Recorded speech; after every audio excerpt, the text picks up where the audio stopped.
Hi. నమస్తే అండి. నేను ఈరోజు ఎప్పుడు చిన్న చిన్న వీడియోస్ అయితే పెడుతూ ఉంటాను కదా దేవుడివి. ఈరోజు పెద్ద వ్లాగ్‌తోనైతే మీ ముందుకొచ్చేసాను. అది అమ్మ మానసాదేవి మందిరం గురించి చెప్పేసి మేము దర్శనం చేసుకున్నామండి. అమ్మ మానసాదేవి మందిరం ఖరగ్‌పూర్, జగ్‌పూర్‌లో ఉంది. అక్కడికి మేము వెళ్ళామండి. చూసారు కదా జగ్‌పూర్ స్టేషను. చాలా పీస్‌ఫుల్‌గా ఉంది స్టేషన్ కూడా. మందిరంలో ఎలాగా పీస్‌ఫుల్‌గా ఉంటదో ఆ విధంగా అయితే ఉంది. మేము ఖరగ్‌పూర్ నుండి ట్రైన్‌లో అయితే వచ్చామండి జగ్‌పూర్‌కి. చాలా బాగుంది. ఇక్కడ ఎక్కువగా బెంగాలీసే ఎక్కువగా వస్తూ ఉంటారండి. అలాగే ఇప్పుడు తెలుగువారు కూడా మనకి చాలామంది వస్తూ ఉంటారు. అందరి కోరికలు నెరవేరుతున్నాయి అని చెప్పేసి యాక్చువల్లీ మేమైతే ఎప్పటినుండో 1 మంత్ బిఫోర్ ప్లానింగ్ చేసుకొని రావాలి అమ్మవారి దర్శనం చేసుకోవాలి అని అనుకున్నాము. బట్ వీలైతే అవ్వలేదు. మాకు అనుకోకుండా బెంగాలీస్ న్యూ ఇయర్ అయ్యిందండి. ఆ రోజునైతే మేము కూడా బయలుదేరి వచ్చామండి. ఇక్కడ అమ్మవారి దర్శనం చేసుకోవడానికి చాలా అంటే చాలా రష్‌గా ఉంది. చాలా బాగుంది కూడాను. చాలా పీస్‌ఫుల్‌గా ఉంది. చూసారు కదా! టెంపుల్ దగ్గర ఎంత రష్‌గా ఉందో. ఇంత రష్‌గా ఉంటదనేసి మాకైతే ముందుగా తెలీదండి. బెంగాలీ వాళ్ళు న్యూ ఇయర్ కదా!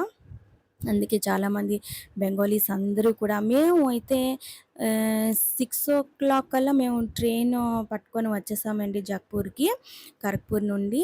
బట్ అప్పటికి కూడా మేము వచ్చినప్పటికి ఆహ్, 7:30 అలా అయిపోయింది. 20 ఖరగ్‌పూర్ టు జగ్‌పూర్ రావడానికి ఒక 30 మినిట్స్‌లో అయితే మనం వచ్చేస్తామండి. ఆ 7:30కే చాలా అంటే చాలా రష్‌గా ఉంది. ఒక లైనయితే ఉంది. ఒక లైన్ అని చెప్పుకోవడం అండి. చాలా పెద్ద లైనయితే ఉంది.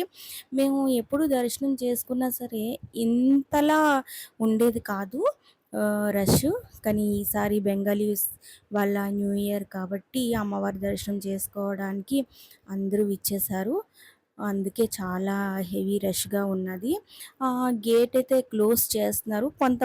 కొంతమందికి విడిచిపెడుతున్నారు అంతేని. ఇక్కడ అమ్మవారి గురించి చెప్పాలంటేనండి ఫుల్ అంతా ఓపెన్‌గానే ఉంటుందండి. అమ్మవారికి మందిరం అలాగా కట్టేసి అంటే స్లాబ్ వేస్తారు కదా! మనం గుడులు ఎలాగైతే ఉంటాయో అలాగైతే ఉండవండి. మన తెలుగువారి గుడులైతే అలా ఉంటాయి కదా! అలాగైతే ఉండదండి. ఇక్కడ అమ్మవారి కోరిక మేరకు అమ్మవారైతే అలానే ఉంటానని చెప్పేసి అప్పుడెప్పుడో ఎవరో కలలో కనపడి చెప్పారంట.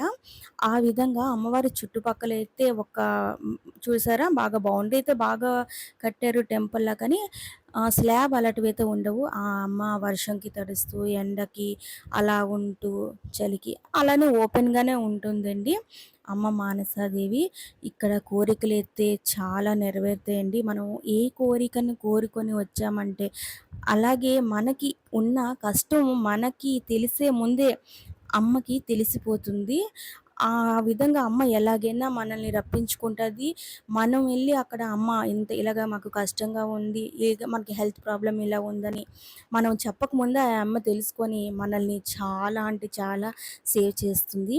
నేనైతే ఈ గుడికి రావడము థర్డ్ టైమ్ అండి. ఫస్ట్ టైమ్ మీరు నమ్ముతారో నమ్మరో తెలీదు. కానీ నేను ఫేస్ చేశాను కాబట్టి నా గురించైతే నేను చెప్తున్నాను. నేను ఫస్ట్ టైమ్ వచ్చినప్పుడు కూడా నాకు హెల్త్ ప్రాబ్లమ్ అయ్యిందండి. అది బాగా నాకు కోల్డ్ ఎఫెక్ట్ చేసింది. నేను ఎళ్ళనేమో గుడికని అనుకున్నాను. కానీ సడన్‌లీ నేను ఆ రోజు మందిరంకి వెళ్ళి అమ్మవారిని దర్శించుకొని వచ్చిన తర్వాత అది ఏ విధంగా తగ్గిందో తెలీదండి. బాగా కోల్డ్ కూడా వితిన్ 1 వీక్‌లో అయితే నాకు నయమైపోయింది. అలాగే థ్రోట్ ఇన్ఫెక్షన్ కూడా అయ్యింది. అది కూడా నాకు వితిన్ 1 వీక్‌లో కూడా నయమైపోయిందండి. చాలా బాగా అనిపించింది. సెకండ్ టైమ్ వచ్చినప్పుడు కూడా నాకు అలాగే ఫీవర్‌గా ఉండాలి. అప్పుడే అనుకోకుండా అమ్మవారి దర్శనం చేసుకున్నాను. అప్పుడు కూడా అలాగే జరిగి ఫీవర్ కూడా నాకు నయమైపోయిందండి.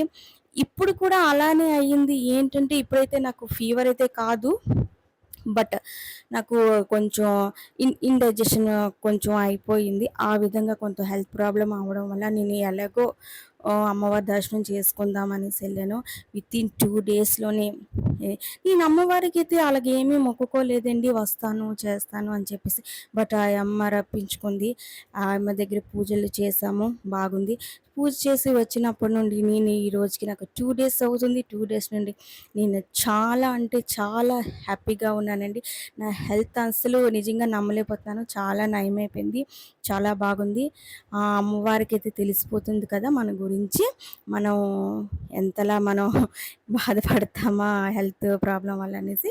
నాకైతే చాలా నచ్చిందండి. చాలా అమ్మవారి దర్శనం అయితే చాలా బాగయింది. అంత రష్‌లో కూడా మన పూజ చాలా బాగా చేసుకున్నాం మేమైతే. ఈ విధంగా నాకైతే చాలా సత్యం అనిపించింది అమ్మవారి. ఇది నా థర్డ్ టైమ్ గూడా అమ్మవారు ఇలాగా సేవ్ చేయడం అంటే నాకు చాలా ఆశ్చర్యకరంగా ఉంది. అమ్మవారి దర్శనం అయిపోయింది. నిజంగా చాలా చాలా చాలా ధన్యవాదాలుగా నేను తెలుపుకుంటున్నాను అమ్మవారికి. అలాగే ఎవరైనా ఖరగ్‌పూర్ వాళ్ళుంటే, ఖరగ్‌పూర్ వచ్చేవాళ్ళు ఎవరైనా ఉన్నా సరే, అమ్మవారిని దర్శించుకోవాలనేసి నేను నా మనస్ఫూర్తిగా నేను చెప్తున్నానండి. చూసారు కదా! అందరూ ఎంత చక్కగా పూజను చేస్తున్నారో అమ్మవారికి. చెప్పాను కదా! అంతా ఓపెన్ ఉంటుందనేసి. ఆ గుడి ప్రాంగణం అంతా కూడా అంతగా ఉంటుంది గానీ చూసారా అమ్మవారు అది అమ్మవారండి. అమ్మవారి మందిరం దగ్గర చూసారా పొట్టు గూడా ఉంటుందండి. పొట్టులోనే అందరం పాలు వేస్తాం కదా! అలాగే పాలు వేసేసి మనం అమ్మవారిని దర్శించుకోవాలి.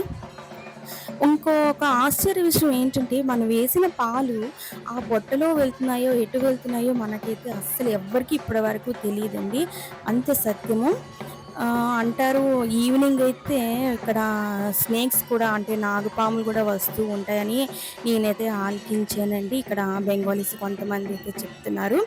ఇది అంటే కొంచెం పల్లెటూరు టైప్‌లో ఉంటుంది. మనకైతే మన ఆంధ్ర వాళ్ళు గాని ఇటువైపు వచ్చామంటేనండి, మనకి ఆంధ్ర అంతా ఆంధ్ర మనకి విలేజ్ ఎలాగా అనిపిస్తుందో అలా అనిపిస్తుంది. చాలా బాగుంటది. మేము ఇప్పుడు వచ్చేసి ఒక విషయం గమనించాము.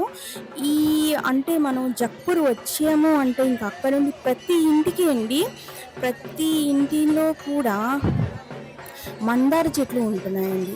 అది రెడ్ కలర్ మందార చెట్టు ప్లస్ అందరూ ఇక్కడ ధాన్యం పండిస్తున్నారు. ప్రతి ఇంటి వాళ్ళు అందరూ పనులు చేసుకుంటున్నారు. చాలా చూడ్డానికైతే చాలా చక్కగా ఉంది. చాలా పీస్‌ఫుల్‌గా ఉంది. మనకి అంటే ఎలా ఉంటుందంటే గాలి గూడా చాలా నేచర్‌గా ఉంటదండి. చల్లగా తగులుతూ ఉంటది. ఎండ అనేదే మనకి ఉండదండి. ఎండాకాలం మనం వచ్చినా సరే చాలా ప్రశాంతంగా ఉన్నట్టు ఎందుకో అనిపిస్తూ ఉంటది. మనకసలు ఒక్కబెట్టేస్తుంది. ఇంకిలా ఉంటది, అలా ఉంటదని మాటే మనకి సమస్య రాదండి. అమ్మవారిని దర్శించుకున్న తర్వాత మనం చాలా హ్యాపీగా వెళ్ళి రావచ్చండి. ఒక్కబెట్టేస్తుంది అనేసి మాట కూడా మనకు ఉండదు. చాలా హ్యాపీగా దర్శనం అయిపోతది. మనకు చాలా అయితే బావుంటది. మేమందరం దర్శనం చేసుకున్నాం. దర్శనం చేసుకున్న తర్వాత ఇంటికి వచ్చేసామండి. ఇక చూసారు కదా! ఈ లైన్‌లో అందరూ నిల్చున్నాము. ఫైనల్లీ మేమందరం ఫోటోస్ దిగాము అమ్మవారి మందిరం ముందు. మీకు గనక ఈ వీడియో నచ్చితే ఒక లైక్ చేయండి.